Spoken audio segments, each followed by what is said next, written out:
a growth point of view, if you're comfortable, then you're not challenging yourself, you're not growing. And I felt in all of those situations, I was not really challenging myself. What is it about leaders who attract you to them? I think, frankly, when you fall, they catch you, and when you fly, they celebrate you. One is that it's my hometown. Two is that life has been incredibly kind to me, and that requires you to give back. And where better to give back to the place you were born, to young people starting out on their careers. Hi, I'm Jack, and welcome to The Company You Keep. If you're building something ambitious, a business, a career, a new chapter, then you already know this. Who you surround yourself with changes everything. But most people leave their inner circle to chance. This show is about changing that on purpose.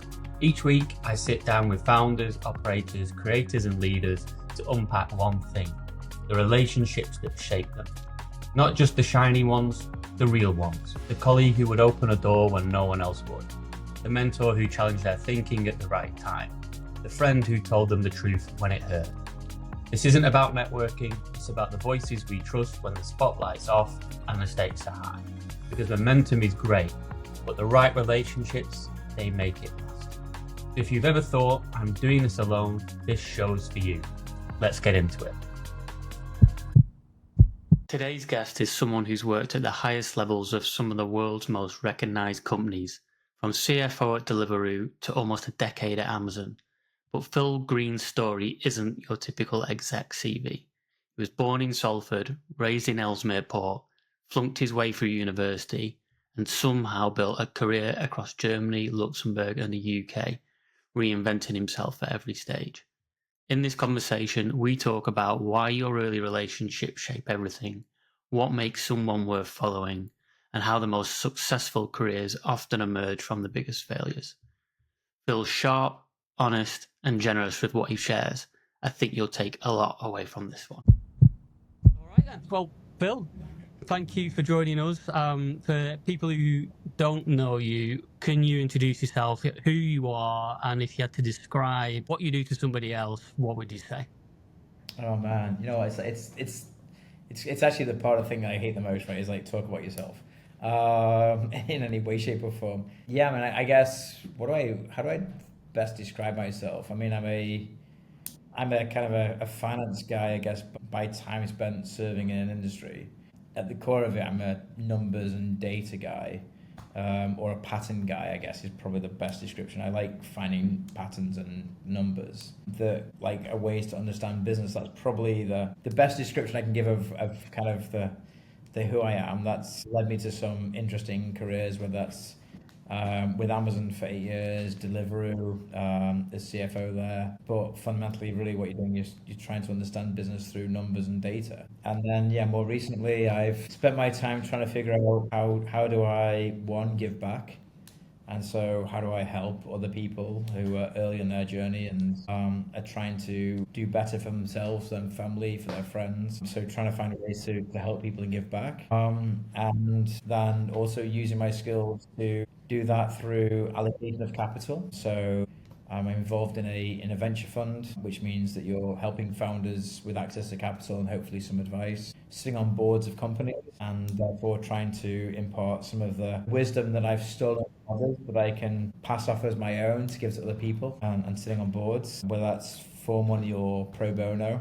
I sit on the board of university, which gives me the chance to give back to the education system, which apparently didn't fail me, but it maybe felt like it did. And being able to be a bit of a guidance for young people in the journey of what is education and what it's going to mean for them in the future. And then the other thing is I have a fund that's involved in the arts, which if we think about all the debates we're having around what's happening with AI, one of the things that is true is we've built our life telling stories and being creative. And so being involved in the arts and putting money, institutional capital into creative people's hands just feels like a whole sense of social good and an important thing to do. So I guess that's the summary, as much as I can, yeah, summarize it. There's so much there that we're going to be able to talk about, which is great. I think one of the things that's always stood out whenever we've spoken is how far and how fast you push people. So I think you're The story that brings us up to now is just a remarkable one that I want to start off with, and start at the beginning.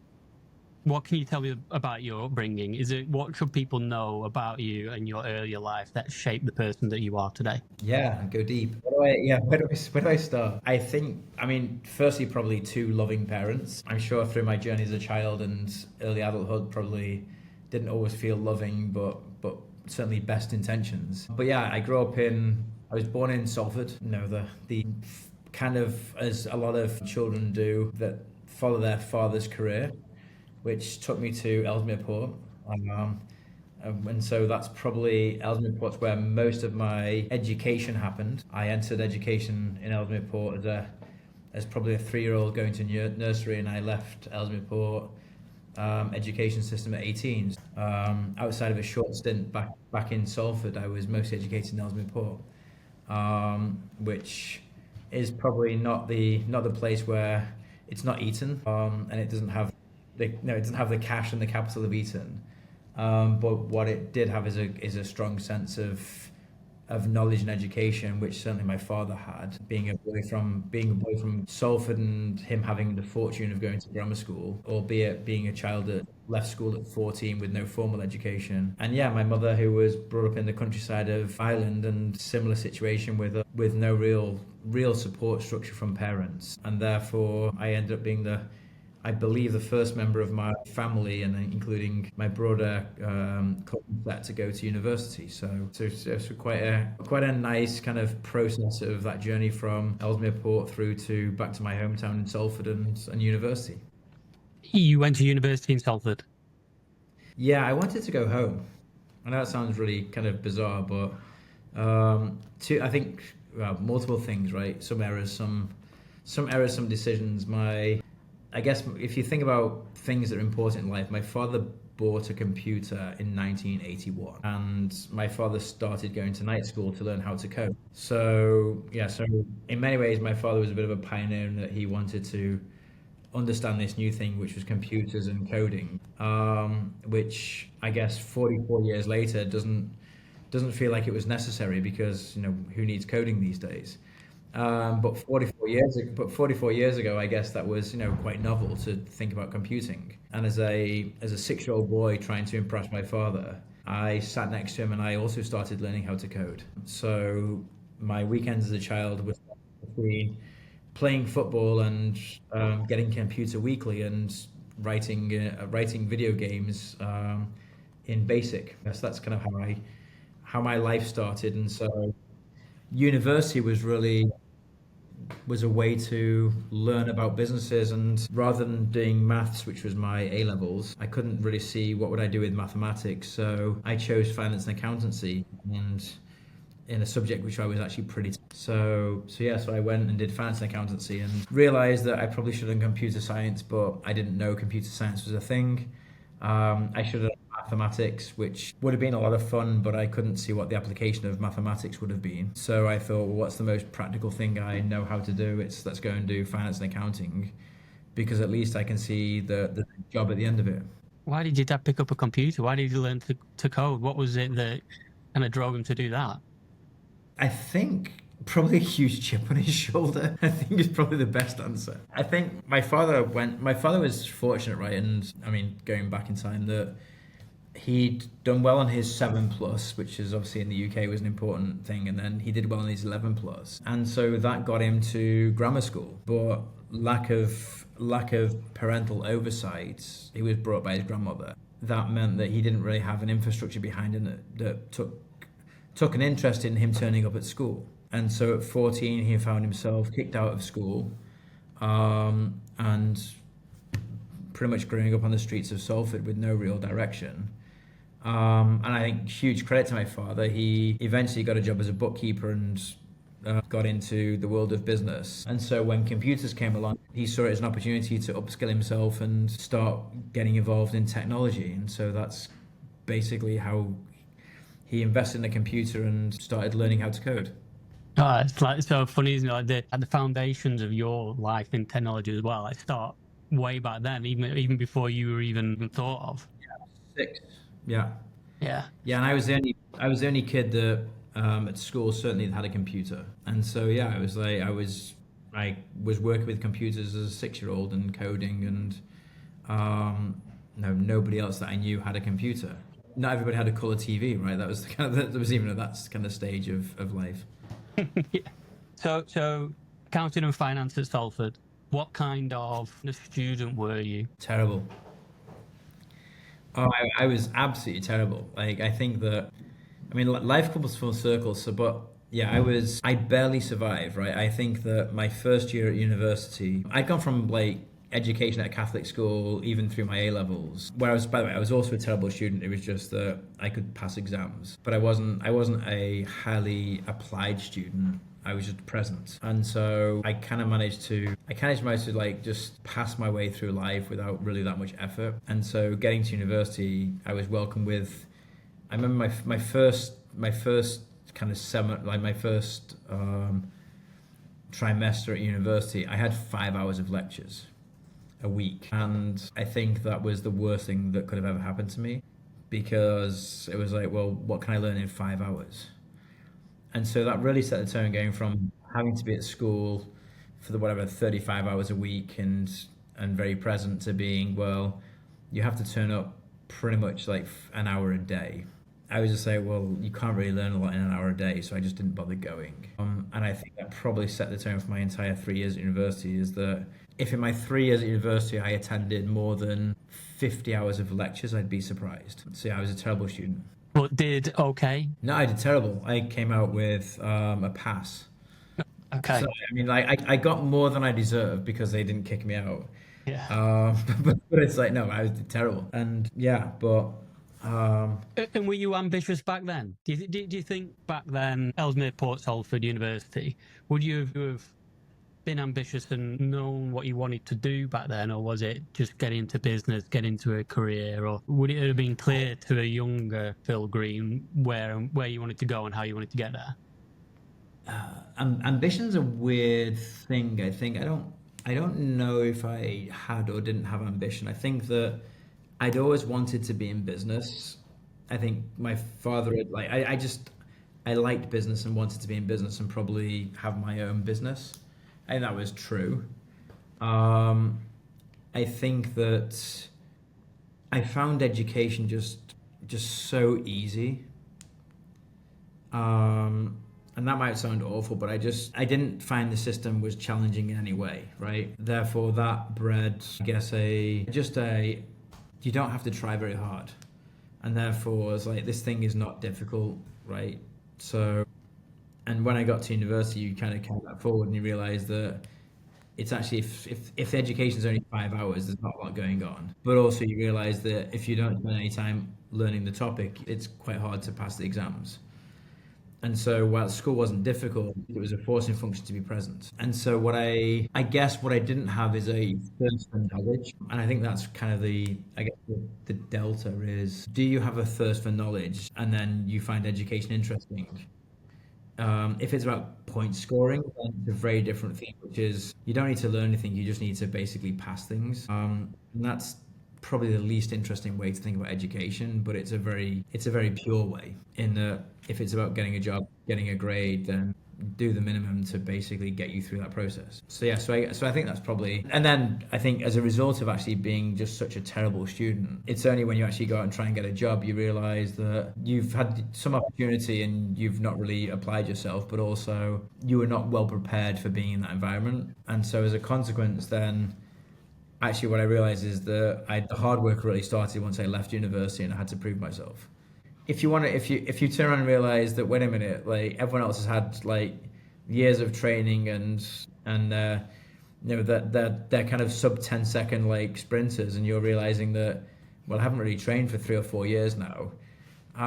Your chance of winning that gold medal, right, when you're running a 15 and they're all running they're running a 10, you realize you've got some catching up to do. So I think that for me, it was like the real hard work started when I got a job, and you realize that actually you're starting behind because you just didn't put the energy in. And then you're really having to play catch up, and thankfully you're able to rely on hard work, some degree of a fortunate basically background that gives you some degree of advantage. And for mine was ability to use computing and logic at a time when not everybody could do that.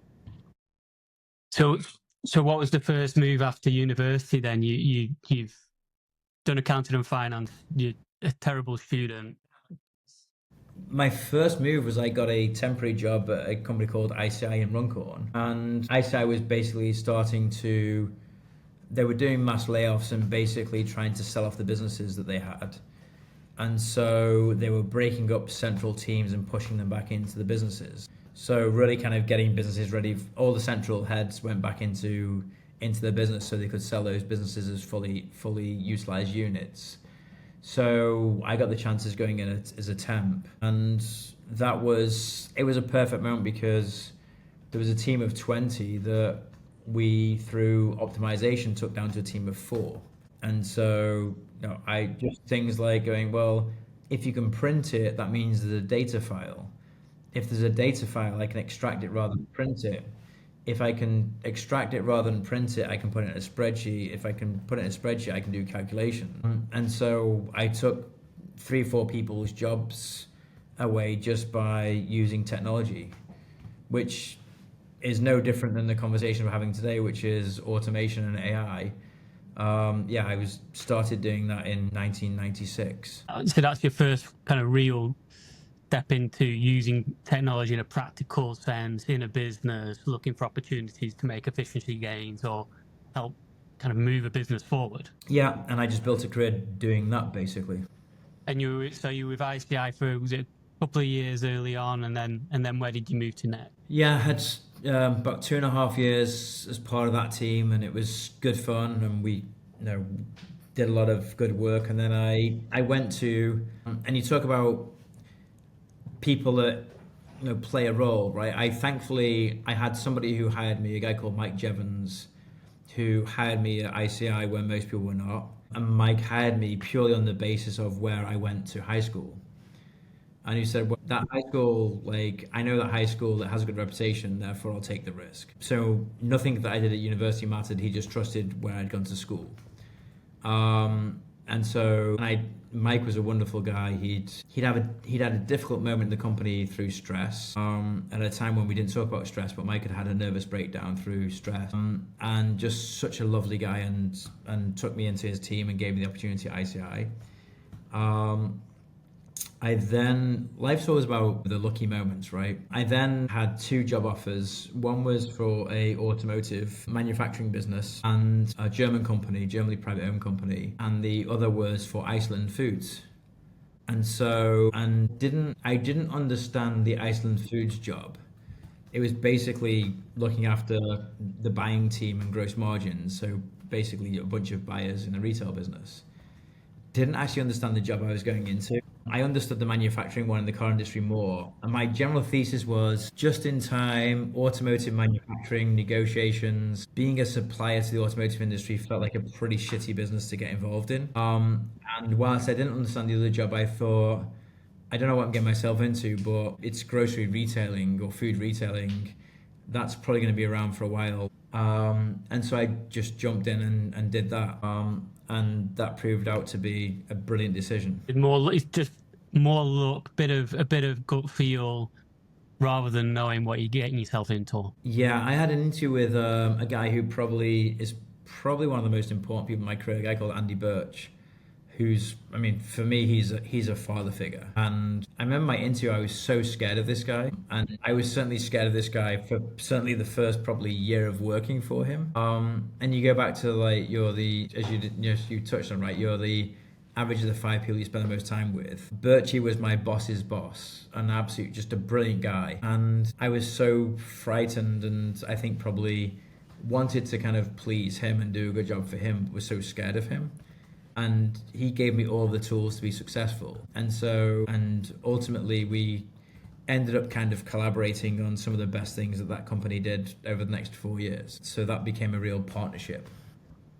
What do you think Andy saw in you at that point to give you the chance? Yeah, I just, someone willing to learn and willing to work hard, I think probably at the most basic level. I think that Andy was certainly the inspiration, and I would take those ideas and I would create with the tools that he gave me. I would just go and create and try and push the boundaries.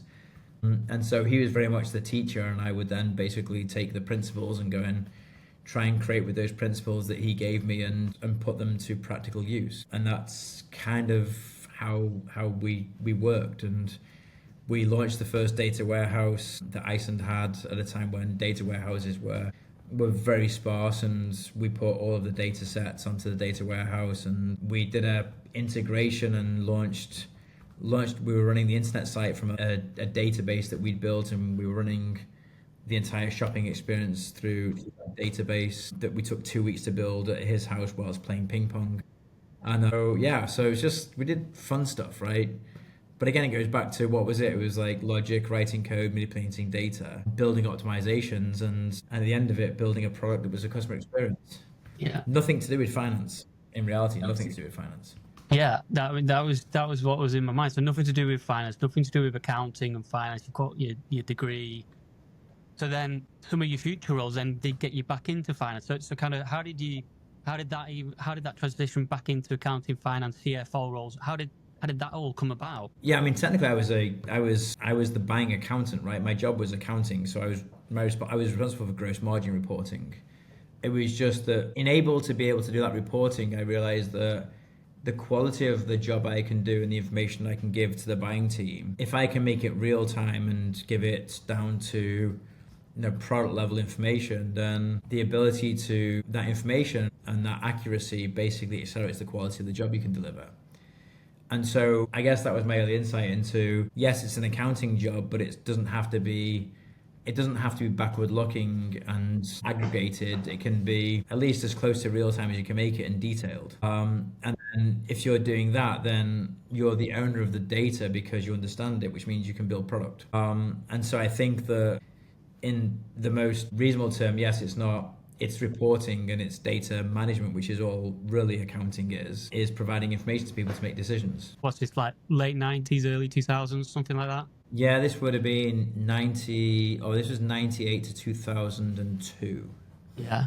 So you kind of going through .com bubble, you're really, what you're talking about is what nowadays we probably class as software engineering, product management, building a website, building a data center, which 25 years ago would have been completely different experience to what it is today. Yeah. It's funny. It's like in 1999, Iceland rebranded every single store they had to Iceland.co.uk. And so I was fortunate also in a company that was leaning into online shopping, home delivery in 1999, as well as also food quality. And so we were also doing a lot of things about GM modified foods, all the stuff that we now put into like healthy food we were doing in 1999. So I was around a incredibly innovative team, which was founder-led. And then at that point in time, so early 2000s, I think you moved to Germany, right? You take a whole new, different chapter of life, whole new experience. You go and do something in a completely different country. Yeah, that was a gift that ICI gave me. I remember sitting at ICI, and again, you go back to ambition. And I was sitting there looking at every time there was a announcement of somebody got a new cool job. And I looked at there's all these guys getting these senior jobs. And I go back to pattern recognition.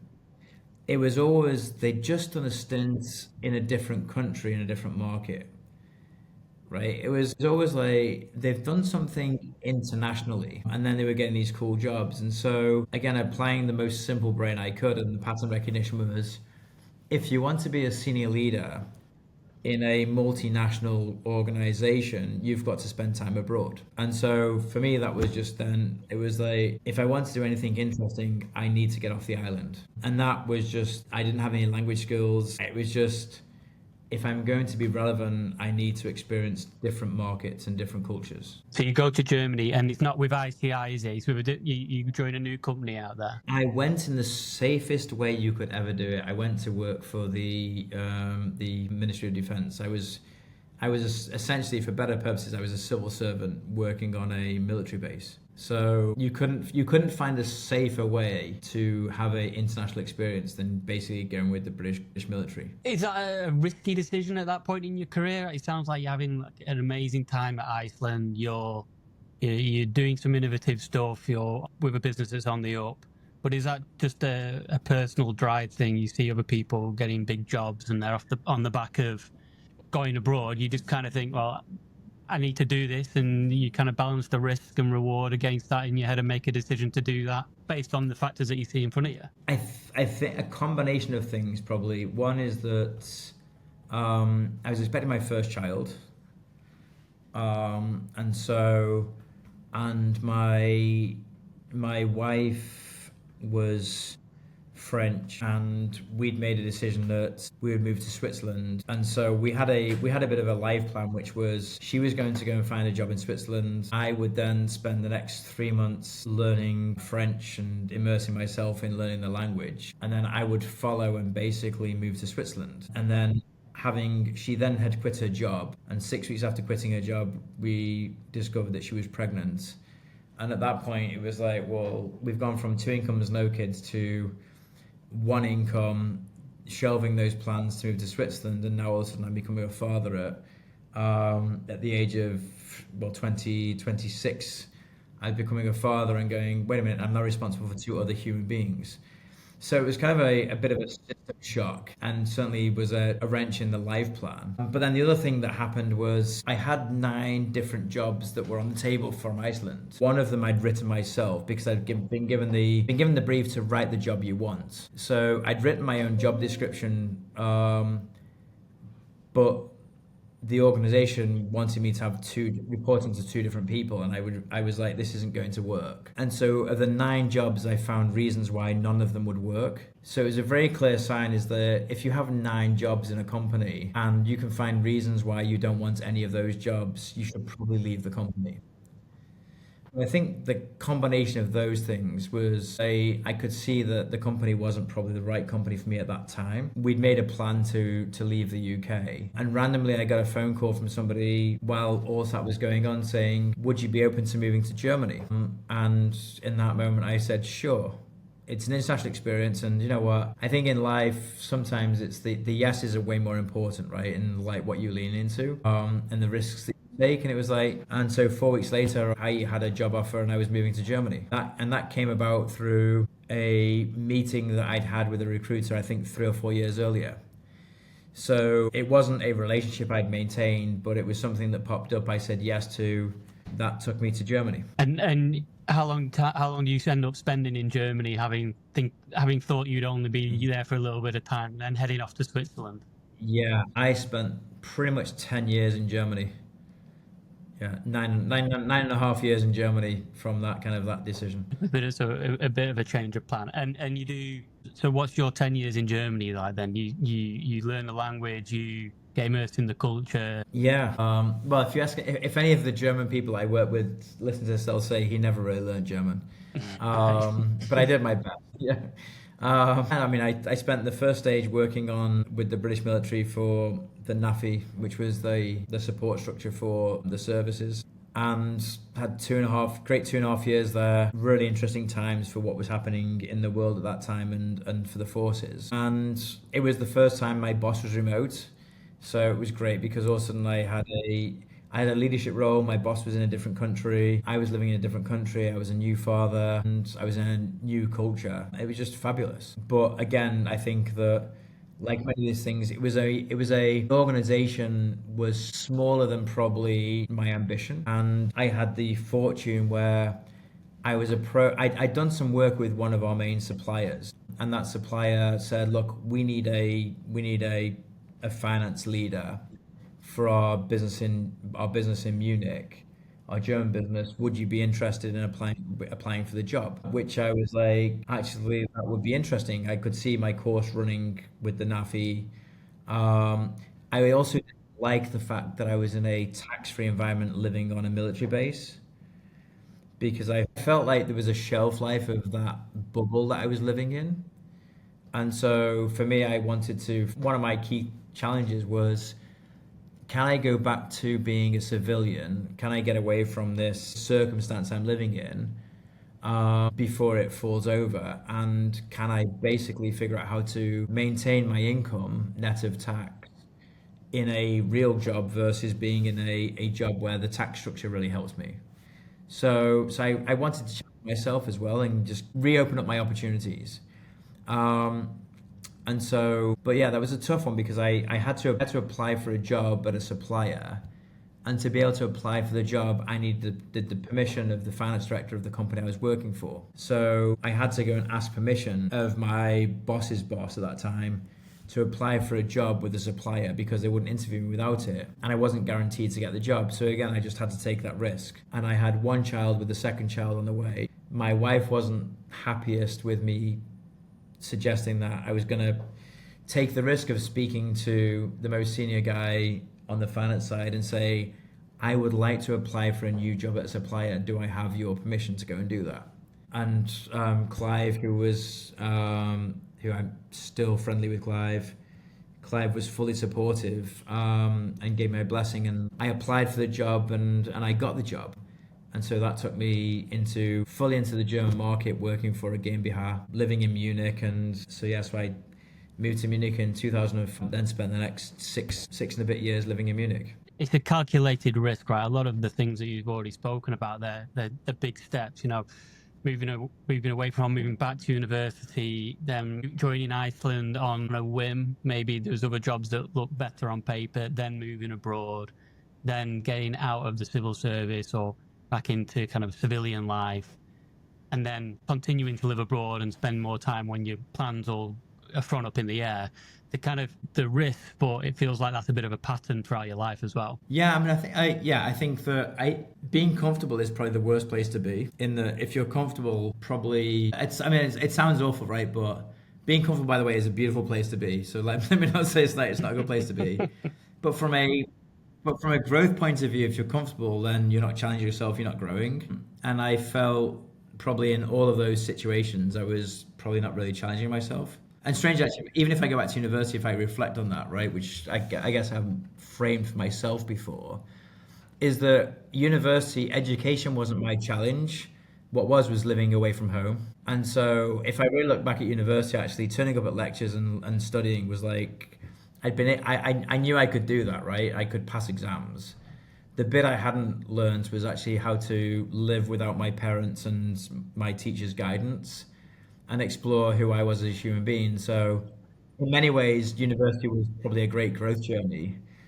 I just failed on the core activity, which was actually getting a good education. But I think that's true. That's true for a lot of people who go to uni, isn't it? It's about what you learn about yourself and the relationships that you make at university versus often the content's very important, but often it's also secondary to what you're actually learning as a person and developing as an individual. I guess that's it. The reflection is that you can be binary about the outcome, which is like getting a certain quality of degree. And actually, what I got is I got to spend time living away from my parents and living away from a controlling education system, and had to figure stuff out, which I clearly really failed at. But at least that was important to fail. So you're in Germany. So you then this is like late 2000s-ish. This is when you at some point along the line you join Amazon. How did that come about in terms of the next step of your career? Yeah. So full circle. I'd left out. I'd been recruited. I'd ended up getting recruited by one of the suppliers I'd worked with during my time with the British military, and so that was my first FD job. So I was now a regional finance director with a team of Germans not speaking German at that stage, and that was a tough job. The MD quit twice during like the 3 years I was there. The business was struggling. Thankfully, we managed to turn it around, but it was brutal, right? It was a full-on like CFO. It was a full-on kind of CFO job, albeit a regional FD job, but brutal times. But it was like immersed me in like real life, and we built a management buyout, which my boss actually ended up executing on, and built a company on the back of some work we did. He built a nice business on the back of that. So it was a real commercial but real tough kind of proper finance job and accounting job. And yeah, and then in 2008, because when I'd moved to Munich, a recruiter again had said, "Oh, you're moving to Munich. There's an English guy there. You guys should hang out." He happened to be the MD of Robert Half in Munich. I think I met him once in my first like 2 weeks living in Munich. And then I think I met him a second time like two and a half years later. and I think we're probably like our seventh beer in. We're playing pool, and he says, "Oh, I think I've got there's two people I think you should meet." And I hadn't said I was looking for a job. I hadn't said I was like ready to leave. But he's like, "Oh, there's just some people you should meet." And so it turns out one of those people was the guy running Amazon in Germany. And so I thought I was turning up to have a coffee with a guy, and I'd never heard of Amazon at that time. I know this is like sounds bizarre, but this is 2007. I'm living in Germany. Amazon Germany only sells books, and I don't read German books, so you can imagine I wasn't an Amazon. And so I hadn't heard of the company, but I meet this guy, Torsten, and again I walk in thinking I'm having a coffee, and him and Torsten and Deanna are sitting there, and I realize I'm in a panel interview. And so that was my journey into Amazon. Was I turned up for a coffee for a company I'd never with a guy. I ended up in an interview for a company I'd never heard of, and so that was the starting point of my journey into working for Amazon. So again, just relationships and saying yes to a beer with a guy, and that resulted in getting hired into Amazon at a early stage, and also not walking out when I realized it was an interview, not a coffee, and just saying, yeah, this is the situation I'm in, let's just go for it. I think there's probably something in there, not knowing that it's an interview has probably set you up for it in a better way than thinking it of an interview with a company you don't know, in a country you don't know, with a product that you've not heard of. It probably helped you kind of relax into it and build the relationships with them from the get-go. Yeah, I was so unprepared, and I mean, completely unprepared, and not even sure. I wasn't even looking for a job, but yeah, that turned out to be the start of the interview process. And once surprisingly, they wanted me to stay in the process, and so I carried on. I upset many more people through the process by my lack of passion for what Amazon was, and lack of knowledge. But I met some wonderful people, and the result was they made me an offer, and I said yes, and joined Amazon at a kind of a very interesting part of their journey. What was Amazon like when you first joined? And I think you were there for almost 8 years, 7, 8 years. Like, how did it change and develop as a company, and also as your role grew with it? Yeah, I mean, I think that firstly, when I joined, we were having to send a daily forecast to Jeff. So, I mean, that gives you a sense of the fact that Jeff was paying attention to a daily sales forecast for retail businesses. It just gives you a sense of, one, how hands-on like Jeff was in the business at that time, two, the attention to detail that we had. And look, our challenges were very different, right? So firstly, we couldn't get credit from suppliers. In fact, most suppliers wouldn't supply us, so we were buying through distributors. And so that gives you a sense of, yeah, access to cash was not high. People didn't trust the brand. Amazon was not credit worthy, or trusted. eBay was more valuable. We were loss making. eBay was the darling of the internet, not Amazon. And we were trying to figure out how to tell customers that we sold more than just books. So we were trying to do cross-site merchandising to educate customers that Amazon was not just a book seller. Most days when I'd go to the office, if I was getting a taxi, the taxi driver wouldn't know the company I worked for, or if he did, he'd be like, the bookseller. And so that was, or the book alpha, right? That was how that conversation would go. And so, yeah, that was, most people just didn't know the company and the brand. And you kind of roll forward 8 years, and by the time I leave, and the narrative is Amazon's going to kill every business. It's this awful company. It's like, it crushes markets. And you go, man, only 8 years ago, it was like Amazon's going to die. We couldn't get access to credit. We couldn't get from suppliers and product. And you think, just amazing how that shifted over those 8 years, and such a wonderful window to see a company, right? In terms of from obscurity and to like what people perceived as dominance, right? Almost to the extent of fear. So yeah, so bizarre kind of 8 year journey. An incredible 8 years. You're growing through that period. You're taking on bigger roles. You're with bigger responsibility. Who's helping you along the way? Are you working it out as you go? You know what's the funniest thing is, I joined Amazon for a break. I came out from I came out from my previous job, and I was like, and I'd been working 18-hour days. I'd been like, I had been brutal, right? I'd also had two more children in the process, which so my personal life was challenged, and I was like, it was hard work. And so when I met Amazon, I was like, well, this is such an easy job for me. I can basically do it with minimal effort. It's actually a job I was doing like 5 years ago. This is like super easy to the point where I almost resigned after the first 3 months because I was bored. And it was just like, I went into almost like this was like rehab for me joining Amazon. It was like, this is just so easy.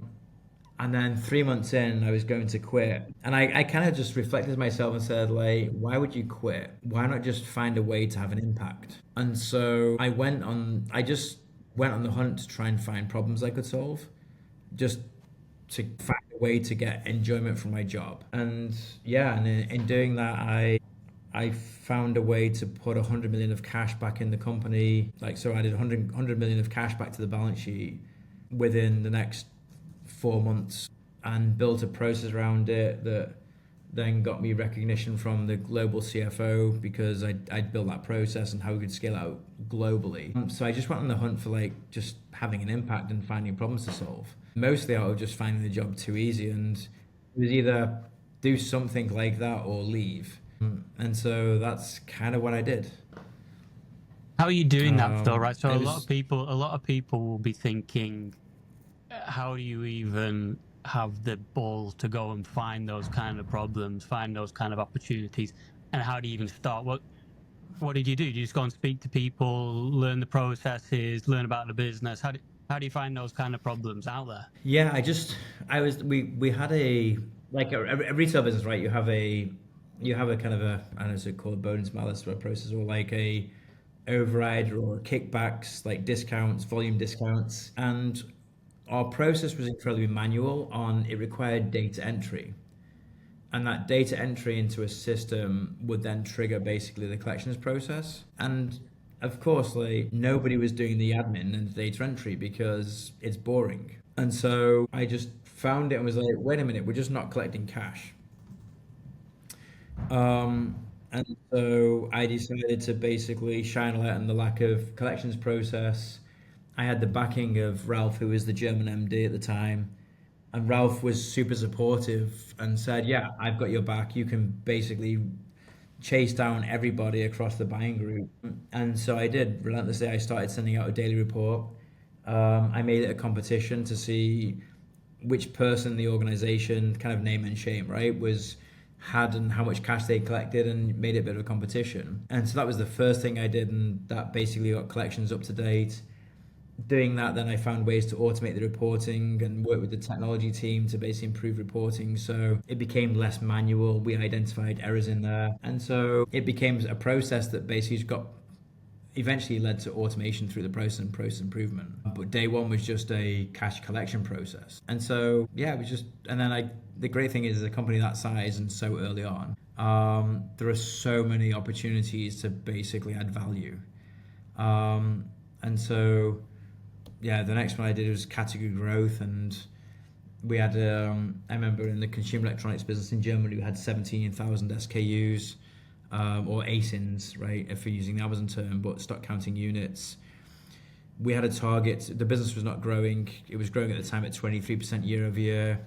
The leader of that business was under a lot of pressure because the business was not growing. The way the team was organized was just badly organized, and I was fortunate to be taken out my finance job and asked to shadow the leader for 6 weeks. And on the back of that, I wrote a restructuring program for how the teams worked with each other, goal setting, set some targets, and we turned that around from growing at 23% year over year to growing at 140% year over year. And for 5 consecutive quarters, that part of the German business was the biggest contributor to growth for Amazon globally for 5 quarters. We just simple stuff, right? And just found a way to hack it and have an impact. And the best thing is that leader got promoted, and the German business became the third biggest category globally on the back of sorting out some very basic human resource problems and process blockers decision making and just ultimately resulted in poor performance. It wasn't really that hard to unlock. Just needed a different set of eyes and a bit of engagement. It was fun. And I bet you built heaps of credibility and trust with your boss and people who are there who are then going to open more doors for you and give you more opportunities as new things come up. Yeah, I mean, yeah, of course, like anything, right? You always build up organizational equity, right, through working hard and working collaboratively and solving problems, and I guess being what's termed, I guess, as a level 5 leader, right? Because all these things that happen only happen because you have supportive people around you who give you the agency to go and have an impact. So yeah, it's a you're fortunate by the people you work with who are supportive and want to deliver a good result. And it was great, and also you're working in an organization that's not perfectly formed, and there's lots of these opportunities lying around for people to go and solve. Yeah. So if you're someone who's going to naturally go out and find things, if you're bored, you don't want to leave. You want to go and find things that are going to keep you interested and keep you engaged. Then there's loads of opportunity for you to go and find.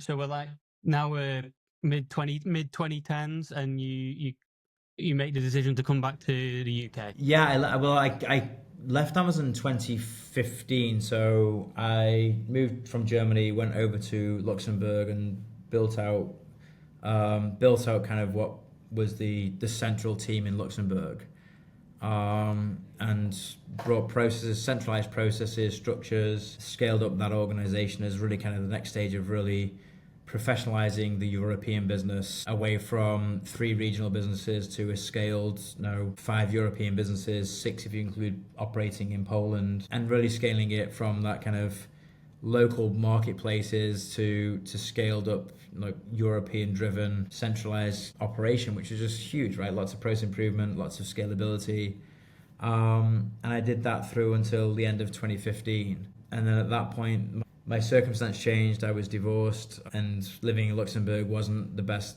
life location for me, and I had the opportunity to move back to the UK, which suited my personal situation. And so I moved back to the UK and joined Groupon for a period of time as CFO for EMEA. So you run into Groupon at that time is a business that's flying as well, and you're straight back into the fire, I imagine. Groupon was an interesting. But I only stayed there 16 weeks, so I can't claim any credit on that side. But it was Groupon. It was a tough moment for Groupon. The CEO was changing. There's a few leadership changes happening. They were going through significant redundancies because they'd overextended into markets that were not really working for them. So it was kind of a restructuring and compression phase for them. And I think I joined, and I think probably there was just too much of a cultural difference between the values that I had learned and I guess accepted and respected through what a good company is from Amazon, and where Groupon was in terms of the values that Groupon. And so, I mean, at the most basic level, long-term thinking versus short-term thinking. And I just saw too much short-term thinking and personal reward rather than collective reward. So those two things, probably as at the most simple terms, was where I felt that culturally I couldn't see a path to success for Groupon, because things that I valued from what made Amazon successful, what was Groupon doing? Well, what kind of things were they? I mean, not to pile on Groupon, but it seems like for the first, maybe for one of the first times in your journey, in your career, you've joined a company where the grass isn't greener. It's not working out exactly as you would have liked or thought or planned. So, what are the things that Amazon did brilliantly? Yeah, look, I mean, simplistically, I would say that at Amazon, our first conversation was, is this good for the customer? And with Groupon, the question is we were selling a product that the customer may never get advantage of, right? So you're selling a voucher with constraints that means that it's maybe not that easy for the customer to get access to it. And so just even at the most core product level, you're like, well, but the customer's giving you money but might not get the experience. Doesn't feel like a good experience. That again, you just get into Amazon would kind of very quickly just exit that business or find a way of basically giving you a full refund or finding a way to make it accessible. And so even just at the most basic level, I think there was just a philosophical difference between the things that I'd realized to value and what the proposition was that Groupon was offering. Okay, so then you end up at Deliveroo. How did you end up at Deliveroo, and what was that journey like? Yeah, I got approached, right? I got approached by a headhunter, and so that took me to Deliveroo. I had another opportunity that I could have joined, but I felt Deliveroo was the closest alignment I could see to what I knew from my Amazon days. You had a very, very capable person in Will who deeply cared about the customer experience, who deeply understood economics and the financial data. And so I guess that was a very comfortable shoe. Actually, given his surname, that probably is a bad thing to say, but it was like certainly it was just a good fit, right? Working with Will, and the result is that was definitely proven right because Will went on to build an incredible business. Most people, no matter how hard you work, you can't have that level of success. So from that perspective, that was a good choice. The other company that I could have chosen also went on to very good success and also had a very successful IPO. So I don't think either would have been I think I was fortunate that actually both outcomes would have been two of the most successful UK businesses in terms of IPOing. But yeah, I chose Deliveroo, and I like the low margin logistics nature of the business.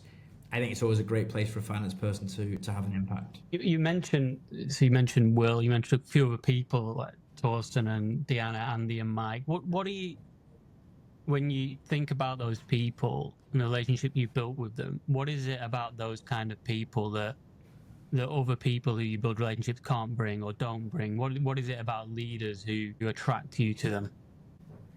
I think, frankly, there's always, you know what, I think in the most simple terms, I think the humility of the person you're working with to give you the space to deliver. I think that fundamentally is the ultimate, right? Is that the person gives you the room to make your mistakes, make your impact. And when you fall, they catch you, and when you fly, they celebrate you. I think they're probably ultimately. I think that's what holds that group together. I love that. That particularly when you fall, they catch you, right? I think one of the greatest signs of people who you build closest relationships, the people that are there when it's the toughest. When it's the hardest points. It's easier to celebrate when people are doing great and getting promoted, but when things get difficult, if people are there to back you up, that's when you really know you've built a relationship with somebody who's remarkable and worth keeping around. Yeah.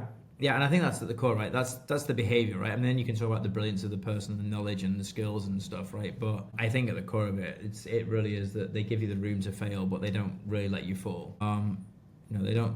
It's a measured risk of how far you're going to fall and how bad the fall is going to be. And they don't take the for your successes, when in reality all of your successes are based on their hard work and the shoulders that you stand on, and they take none of the credit when it's probably 95% them. I think we all probably know people in our careers who've done that, help who don't take the credit, but you really know that they've supported you through some of the biggest, most important achievements that you made. So you're at Deliveroo for a couple of years, and then to kind of get a bit more current now, you're now involved with lots of different businesses. You get into investing, and you're also working with the university. How's your life changed? How's the relationships around you changed, going from working in corporates for businesses to being in a life of investment and VC and all the other things that you're involved with? I think probably the single biggest difference is that you use the shield, you lose that shield of requirement. I think when you're in an organization, as much as you think it's you, the reality is that there's hierarchies, there's structures, there is a brand, and all of those things play into you as an individual, and people respond to you as a consequence of those things. When you leave the corporate shield behind, for the most part, you're left with yourself, and then you're just down to your own interactions, and you don't have brand Amazon or brand Deliveroo. What you really have is just brand Phil, and that's eventually that's what people judge you on. The good and the bad of that. You mentioned it earlier. One of the things that you're involved with, I wanted to spend a little bit of time talking about with full circle back to University of Salford. So you're now heavily involved back with the university. What drove you to want to do that? Oh man. One is that it's my hometown. Two is that life has been incredibly kind to me, and that requires you a need to give back. And where better to give back to the place you were born, to young people starting out on their careers, and to the university that I let down by being such a bad student. And so, it's a sense of hometown pull. It's a sense of being able to give back at the earliest point of somebody's journey where they're just heading out on that journey where I failed so badly. And yeah, like a payback to, I took somebody's place at university that was far better deserving than I was. And so, that's my duty is to give back and be at service in a real way this time. And so a sense of commitment and duty. It's your own poetic apology in very many ways. I wrote an apology when I had to write a motivation letter, and I just wrote an apology because I think that was more fitting there's nothing more fitting on motivation than saying you're sorry and how you failed. That probably is a great baseline for motivation to put things right. And so yeah, my motivation letter was an apology. And look, I think in education's education's a space where I'm not an educator. I can't profess to have had a wonderful academic educational career. But I do think that it's so important, and I think that it needs people outside of education to challenge the thinking. And if one thing I can do, and I know we've had lots of conversations, is that I have the freedom to be able to challenge and come from a different perspective. And at least I can bring that to the table and hopefully in a critical but hopefully helpful way. And if that makes a difference to 5, 10, 15, 100, 200, 1,000 students, then it's worth the time, it's worth the effort. Yeah, definitely. And so bring us into a close now. But I know you say you're a terrible student, but everything that you've done since then has been pretty remarkable. I mean, you've had an amazing journey, worked internationally, different places across Europe, remarkable companies to work for, and more recently, an incredible advisory role that so many businesses and the university will have benefited from. If you were going to, not that you've really put a foot wrong, but if you were going to give some advice to the young Phil Green who was just going to university, or just finished university, what advice would you give to that Phil Green? I think that there's a narrative, and I think there's a narrative out there which is it's very easy to accept success when it comes so easily, and I think that there's a fear of being found out when you try your hardest. And so if I was really good to go back to myself, I'd be like, you've done well without trying very hard. Imagine what you could have done. And so yeah, I guess I have a view that there's a version of me out there that really tried hard and did their best through every moment they had, and I imagine they're doing far more interesting and having way more impact on the world than I've been able to have. And so I guess that's probably it. Like, just give it your best in everything you do. If there was a Phil Green out there doing far more interesting things, I think we would all want to meet that Phil Green. So, Phil, it has been great spending time with you. Thank you so much for giving us your time. If people want to get in touch with you, find out more about what you're doing, what's the best way for people to get in touch? Probably LinkedIn is probably the best way. I'm not the biggest on social media, and so probably LinkedIn or messaging you and saying I'll let you be my filter. How's that? Sounds good. Like, don't do that job. No, sounds good. Sounds like a good job to me. I get to meet a lot more interesting people, which is what this is all about. All right, Phil, thank you very much. Jack, thank you, and always a pleasure to chat.